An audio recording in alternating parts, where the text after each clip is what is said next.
오늘 사연은 한국에서만 구입할 수 있는 이탈리아 장인의 가방을 소개하고 싶다며 명품의 나라 이탈리아의 안토니오 씨가 보내주신 사연입니다. 우리는 이탈리아는 명품의 나라라고 잘 알고 있는데요. 그만큼 손기술이 좋은 장인들이 많기 때문으로 알고 있죠. 특히 가방과 신발이 유명한데요. 공장에서 제품을 찍어내는 물건들과 달리 이탈리아의 장인들은 좋은 가죽과 좋은 실로 가방과 신발을 만든다고 해요. 그렇게 손을 많이 쓰다 보니 나이가 들어도 기억력이 좋고 건강한 생활을 유지한다고 하네요. 그는 한국인들에 와서 우리만 장인이라고 자부하던 것이 부끄럽다며 말을 잇지 못했다고 합니다. 어떻게 된 사연인지 한번 들어보시죠. 안녕하세요. 저는 이탈리아 피렌체 마일에 거주하는 63세 안토니오입니다. 저희 집안은 대대로 수공예 가죽 제품을 만들고 있습니다. 저도 장인정신에 대한 열정을 가지고 35년째 이 길을 가고 있죠. 우리 가게는 피렌체 관광거리 옆에 골목 사이에 있는 조그마한 가게랍니다. 이 거리는 저와 같이 직접 수공예 제품을 만드는 사람들이 모인 곳으로 가죽거리라고도 합니다. 가죽거리에는 수많은 가게들이 있는데요. 특히 저희 가게는 빨간색 나무문이 칠해져서 더욱 눈에 띈답니다. 이탈리아는 날씨가 매우 좋습니다. 그날도 역시 화창한 날이었죠. 한국에서 수입된 가죽이 오는 날이라 저는 가죽 도매상으로 갔답니다. 저는 한국에서 온 가죽만 고집합니다. 아니, 이 가죽거리 사람들이 대부분 그렇습니다. 한국의 소가 좋아서 소가죽이 유명한 게 아니고요. 소는 뉴질랜드나 호주의 소를 이용합니다. 그런데 그런 소가죽을 가공하는 곳이 한국입니다. 예전에 중국이나 베트남에서 가공된 가죽을 사용한 적이 있는데 원하는 질감이 아니었어요. 어느 날 한국에서 수입된 가죽을 봤는데 정말 부드럽고 스크래치 자국 하나 없더라고요. 알고 보니 수입된 소가죽을 한국의 경기도 포천이라는 곳에 있는 공장에서 가공한다고 했습니다. 거기 가공 솜씨가 얼마나 좋은지 유명 명품 브랜드, 그러니까 프라다 같은 회사에서 그곳에서 공정된 가죽을 사용한다고 합니다. 기대를 저버리지 않게 그날도 한국에서 수입된 가죽은 정말 최상이었습니다. 저는 가져온 가죽으로 가게에서 음악을 틀어놓고 재단을 하고 바느질을 하고 있었습니다. 작은 핸드백을 만들려고 했어요. 며칠 동안 작업한 끝에 가죽의 색깔과 질감에 잘 어울리는 작은 가방을 완성했습니다. 제가 만들어 놓고도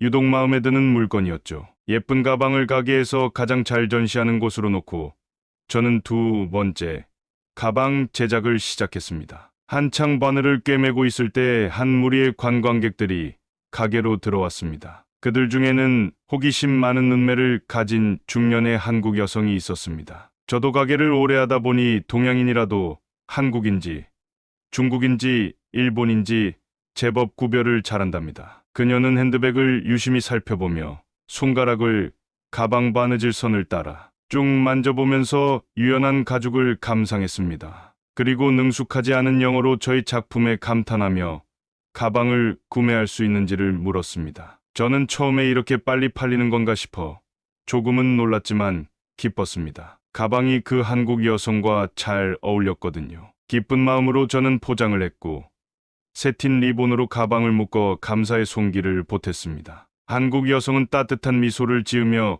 가방값을 지불하고 귀중한 보물인 양 가방을 움켜쥔 채 가게를 나섰습니다. 저는 관광객 무리가 나가는 모습을 보았고 저는 다시 가방 만들기를 시작했어요. 한 달이 지나고 저는 예상치 못한 편지를 받았습니다. 편지는 한국에서 온 것이었고 편지를 열면서 궁금증을 참을 수 없었습니다. 안에는 영어로 된 진심 어린 메시지가 들어 있었는데 핸드백을 산 한국 여성으로부터 온 편지였죠. 이 가방의 가치를 아는 한국 분들이 많다며 똑같은 가방을 만들어 달라는 이야기였습니다. 그녀는 후원돈을 같이 보냈고 편지의 마지막에는 또 다른 걸작을 만들어 달라고 부탁까지 넣었더군요. 저는 으쓱하면서도 설레었습니다. 저의 작품이 이렇게 한 사람에게 감동을 주었다 생각하니 말입니다. 저는 장인정신을 불태워가며 즉시 일을 시작했습니다. 몇 주간의 노동과 사랑의 손길로 두 번째 핸드백을 만드는 데 집중했습니다. 한 땀 한 땀 한 땀을 정밀하게 바느질을 했고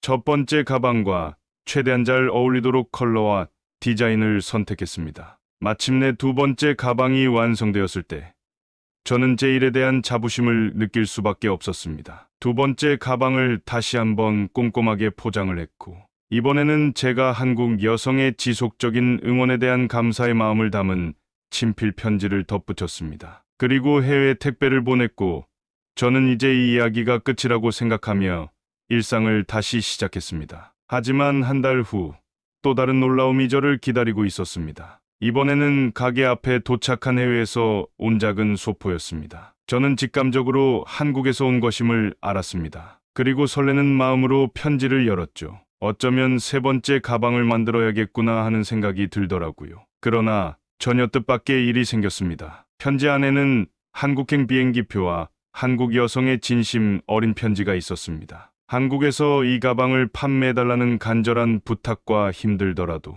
사업적으로 계약을 하러 한국에 와달라는 내용이었습니다. 저는 흥분과 공포가 뒤섞였습니다. 그럼에도 한국행 비행기를 타고 싶은 마음이 더 강했습니다. 나이 60 먹도록 해외를 한 번도 다녀오지 못했으니까요. 더욱이 동양의 오리엔탈 문화에 대한 환상도 있었어요. 작품을 하는 사람이라면 대부분 동양의 특이한 문화에 관심이 많을 수밖에 없습니다. 저는 큰 맘 먹고 한국행 비행기를 탔습니다. 그분께 드릴 선물로 가죽끈으로 만든 키링을 만들었습니다. 처음으로 서울이라는 곳에 도착했습니다. 막상 낯선 곳에 도착하니 덜컥 겁이 났습니다. 캐리어를 찾고 출구로 나오니 영어로 안토니오를 기다립니다라는 팻말을 든 여인을 보았습니다. 한눈에 그 한국 여성분인지 알아챘고 여성분도 저를 금방 알아보더군요. 한국 여성의 이름은 이지영라고 했습니다. 어색하지만 반가운 마음도 컸습니다. 그녀는 먼저 식사 대접을 해주었습니다. 한국 사람들이 좋아하는 비빔밥이었죠. 말로만 듣던 김치 반찬도 먹었습니다. 이탈리아의 주식은 파스타, 빵 등인데 한국은 쌀을 먹더군요. 동양이 대부분 쌀을 먹는다고는 들었습니다. 식사는 맛있었는데 한 가지 어려움이 있다면 바로 젓가락이었습니다. 현주 씨는 그냥 숟가락으로 떠먹어도 된다고 말해줬지만 저는 한국 문화를 그대로 느껴보고 싶었습니다. 그렇게 식사를 한 후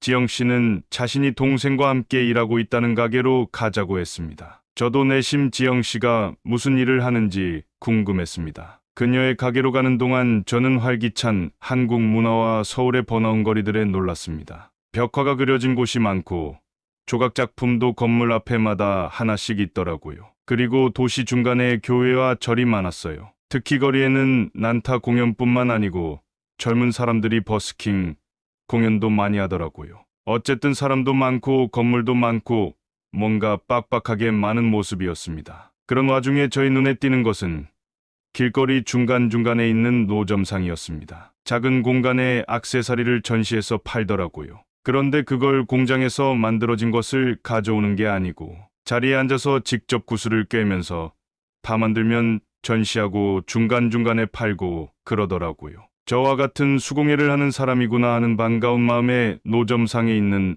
물건들을 유심히 보았습니다. 놀랍게도 구슬의 크기, 돌에 까여진 각도, 색상, 이음새 등이 너무나 완벽했습니다. 완성품도 아름다웠지만 그걸 직접 만드는 젊은 한국인들의 진지한 모습에 감탄을 그지 못했습니다. 액세서리가 발전하다 보니 화려하고 멋진 핸드폰 스트랩, 마스크 스트랩도 정말 많았고 팔찌, 목걸이, 공예품도 수준급이었습니다. 그녀는 한국 사람들이 옛날부터 손재주가 좋다고 했습니다. 손재주가 좋은 문화를 가진 이유는 바로 젓가락 사용 때문이라고 하더라고요. 젓가락을 사용하면 손바닥, 손목, 팔꿈치 등 30개 관절과 60개나 되는 근육을 동시에 움직이는 거라고 하더라고요. 그와 반대로 이탈리아에서 쓰는 포크는 젓가락에 비해 운동량이 절반도 안 되고 대뇌에 주는 자극도 적다고 했습니다. 생각해보니 젓가락을 쓰는 곳이 문화도 고도로 발달했다는 방송을 본 적이 있었어요.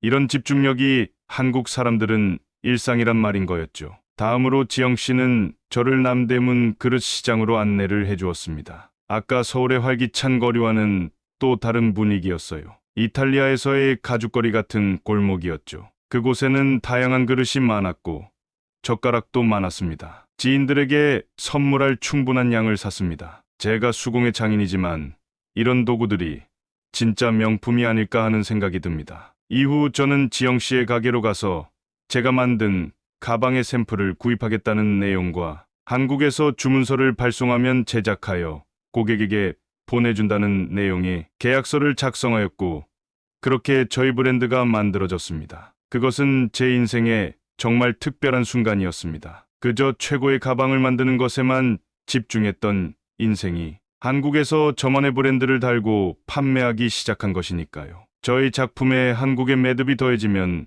어디서도 볼 수 없는 작품이 될 것이라며 지영 씨는 흥분을 감추지 못하였고, 저는 한국의 매듭을 관찰하며 정말 놀랐습니다. 매듭은 정말 신기했습니다. 실을 꼬아서 매듭을 만드는데 그냥 실을 묶는다는 것이 아니고 매듭을 여러 개 지어 액자를 만들 만큼 큰 작품이 나오기도 했습니다. 정말 한국인들의 손재주에 감탄을 막지 못했습니다. 한국인들은 모두 명장이라고 감히 말할 수 있을 것 같습니다. 저를 한국에 초대해주고 멋진 사업의 파트너로 새 삶을 살게 해준 지영 씨에게 감사의 마음을 전합니다. 제 이야기를 들어주셔서 감사합니다.